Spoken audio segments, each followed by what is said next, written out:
आवाज आ रही है पीछे तक? कौन सा डे है आज? वेडनेसडे। देर से जवाब आया, कौन सा डे है?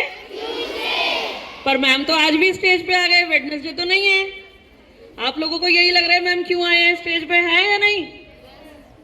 चलो बताते हैं। रोज हर बार वेडनेसडे को जब मैं आती हूँ तो किसके लिए आती हूँ? दवाइयों के लिए। दवाई खा रहे हो आप लोग? कैसे खाते हो दवाई?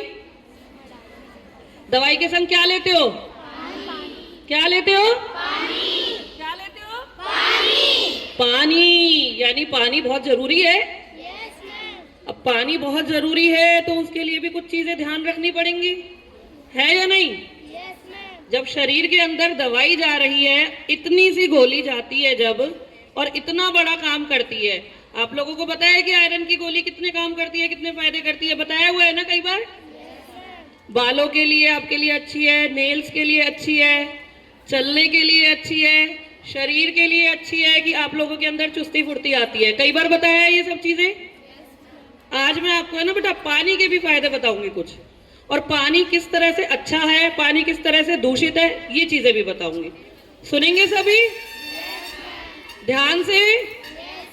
आवाज आ रही है सबको? अच्छा देखो, मैंने कहा दवाई जब इतनी सी गोली जाती है तो इतने सारे काम करती है, तो पानी तो हम कम से कम इतना तो पीते हैं ना, आधा ग्लास तो कम से कम लेते हो दवाई के साथ, लेते हो? अब इसके लिए बेटा क्या जरूरी है कि वो पानी क्या होना चाहिए? स्वच्छ होना चाहिए।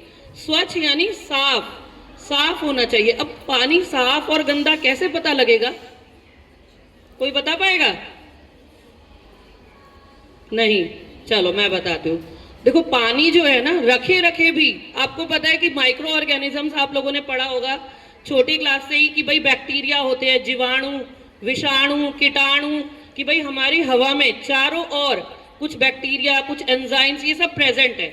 ये पूरे में कहीं भी आप सर्दी में, गर्मी में, हवा में, ठंडी में, रेगिस्तान में, जमीन में, पहाड़ पे, चारों तरफ हमारे माइक्रो ऑर्गेनिजम्स प्रेजेंट है।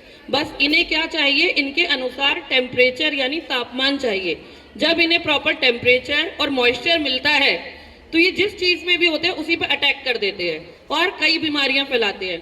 सेम ऐसे ही जब हमारा पानी अगर काफी टाइम से एक जगह रखा हुआ है तो हम कहते हैं ना इकट्ठा करा हुआ पानी नहीं पीना चाहिए, कहीं पे बहुत दिनों से इकट्ठा हो रखा है, बहुत दिनों से किसी ने उसे छुआ ही नहीं है, तो वो क्या होगा? उसके अंदर माइक्रो ऑर्गेनिजम्स आ जाते हैं, यानी ये सूक्ष्म जीव आ जाते हैं और वो पानी क्या हो जाता है? दूषित हो जाता है। और उस दूषित पानी को पीने से बहुत सारी बीमारियां हो जाती हैं हम लोगों को। जैसे कि आपने सुना होगा हैजा, डाइसेंट्री, सुना है? हैजा, डाइसेंट्री, कोलेरा, बहुत सारी उल्टियां लग जाती हैं पानी गंदा पीने से, दस्त लग जाते हैं। तो ये सब बीमारियां क्यों हुई?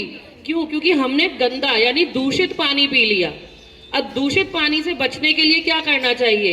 एक तो कोशिश करो कि 2 दिन या 3 दिन से पुराना पानी हम ना पिए। दोबारा फैला दो। नल के अंदर पाइप वाटर सप्लाई आ रही है ना आजकल, दिल्ली में सबके यहाँ आती है, या तो पाइप वाटर सप्लाई है हमारे यहाँ, या फिर हम देखते हैं टैंकर के थ्रू आती है। तो पूरे दिल्ली में हम देख रहे हैं कि हमारी जो वाटर सप्लाई है 2 ही तरह से आती है, या तो पाइप वाटर सप्लाई या फिर टैंकर्स के थ्रू। तो जब आपका टैंकर आ रहा है तो आपका वो पानी क्या हो गया? ताजा पानी। ठीक है, तो उसे भी आप 2 दिन 3 दिन के अंदर यूज कर लीजिए, फिर दोबारा टैंकर आएगा, दोबारा यूज कर लीजिए। लेकिन ज्यादा दिनों तक अगर हमने पानी को रख दिया तो उसमें क्या होगा? सूक्ष्म जीव पनपने लगेंगे, जिससे उसको पीने से हमें बहुत तरह की बीमारियां हो सकती है। जैसे कि मैंने कहा कि मैंने गंदा पानी पी लिया, पानी पीते ही एक रिलीफ तो मिलेगा, लेकिन पेट में जैसे ही वो गया क्या होगा कि जितने भी उसमें माइक्रो ऑर्गेनिजम्स थे वो पेट पे अटैक करना शुरू कर देंगे। पेट पे अटैक करेंगे तो क्या हो सकता है? पेट में दर्द होगा। हाय मम्मा पेट में दर्द हो रहा है, होता है कई लोगों के गर्मियों में शुरू, और गर्मियों में ये स्पेशली होता है। क्यों? पानी में आप लोगों को मैंने क्या बताया? माइक्रो ऑर्गेनिजम्स क्या करते हैं? जल्दी जल्दी ग्रो करते हैं, जल्दी बढ़ जाते हैं, और एक तापमान होना चाहिए उनके लिए, जब उनके अनुकूल उनको तापमान मिलेगा तब वो ग्रो करते हैं। लेकिन गर्मियों में क्या होता है? तापमान ज्यादा से ज्यादा बढ़ता चला जाता है, तो यानी कि जितने भी सूक्ष्म जीव है उन्हें बहुत जल्दी मौका मिलता है मल्टीप्लाई करने का, यानी अपनी प्रजनन शक्ति उनकी क्या हो जाती है, बढ़ जाती है, कई गुना बढ़ जाती है। तो यानी कि गर्मियों में जो पानी है स्पेशली हमें क्या ध्यान रखना है, साफ होना चाहिए कि उसको ढककर रखे। ठीक। दूसरा, ताजा यानी फिर निर्मल यानी स्वच्छ पानी पिए। ये कुछ चीजें अगर हम ध्यान रखेंगे तो देखो, पीलिया की बीमारी भी ना गंदे पानी से ही होती है, टाइफाइड की बीमारी भी गंदा पानी पीने से होती है। तो इन सब से हम अपने आप को बचा पाएंगे। तो आज से आप लोग भी ध्यान रखना कि जब भी हम पानी पिए वो पानी क्या होना चाहिए, क्या होना चाहिए, साफ यानी कि स्वच्छ पानी होना चाहिए, ताजा पानी होना चाहिए। नहीं तो उसमें क्या होगा, काफी बीमारियां वो ले आएगा वो पानी। पेट में दर्द हो जाएगा, उल्टियां लग जाएंगी, लूज मोशंस लग जाएंगे, हो सकता है कि टाइफाइड हो जाए, हो सकता है लिवर से रिलेटेड बीमारियां हो जाए। क्यों? क्योंकि खाना और पानी को पचाने का काम हमारा कौन कौन करता है, अमाशय करता है यानी स्टमक करता है, साथ में लिवर भी तो हेल्प करता है ना। लिवर खराब होने लगेगा, लिवर खराब हो जाएगा, पीलिया की बीमारी बन जाएगी। तो बहुत सारी बड़ी बड़ी बीमारियां किसकी वजह से होती हैं, सिर्फ और सिर्फ दूषित पानी पीने से। आज से सभी बच्चे अपने घर में मम्मा को भी समझाएंगे और खुद भी ध्यान रखेंगे कि हमें पानी कैसा पीना है, कैसा पीना है। ठीक है, थैंक यू बेटा।